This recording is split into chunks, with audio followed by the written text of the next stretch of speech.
but I see he is leaving dependent children and removing the spouse, and I'm just wondering whether your spouse is part of you, or whether your spouse could be construed to be part of your assets or your liabilities. Because I think under the current system, and I could be corrected if I'm wrong, you declare your assets, what you own as an individual, and also what you own jointly with your spouse, and even what your spouse owns. And probably, because I have been declaring my assets, and I have been doing it that way, even what my spouse owns. Because if we remove spouse, then it means public officers can transfer all corruptly acquired assets to their spouses, which they will never need to declare. And since the spouse may not be a public officer, they are never required to make a declaration. I would really want to plead with the chair to return the word spouse or spouses. So that it covers your children under 18 years, dependent children, and also your spouse or spouses. Honorable Shakil. Thank you. I agree with the majority leader in the point of spouses. Some of us may have more than one spouse, but there is one other element that we seem to have forgotten. The come we stay.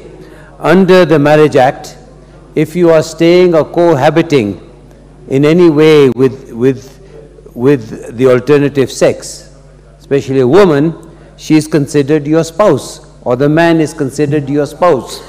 If there are the cases that public officers have not declared those who have they been living with for a number of years, who are considered spouses under the Marriage Act, I think we need to cover that particular aspect, because what happens is they might be putting these assets in the name of the come we stay partner who is not considered, who is not called a spouse under this particular act, but under the Marriage Act, they're very much given the same status as spouse. So as much as I support the majority leader, I ask that the come we stay arrangement, ladies and spouses be considered as spouse. I don't know exactly what the Marriage Act says in terms of registration. Honorable Mark Mwenje. Thank you, Chair. I think perhaps if I can assist my senior, I think the term I was looking for is cohabitee. That would be the term. But Honorable Chair, I think I would tend to agree with the leader majority, because we have cases that we're investigating, are currently being investigated by the EACC, DCI, where assets have been hidden, public officers who have been investigated, and these assets have been found to be registered under their spouses or relatives' names. So I think we really need to look at this provision once again, Chair, I think we shouldn't leave it out. The matter is sub judice in Kiambu, but for those who understand the cases that have been going on in Kiambu County relating to a former governor, will understand exactly what I'm trying to say. Thank you, Chair. Before I give other interventions, Chair Jailak, kindly clarify on this and also indicate if you'd be willing to move any further amendment on the same. No.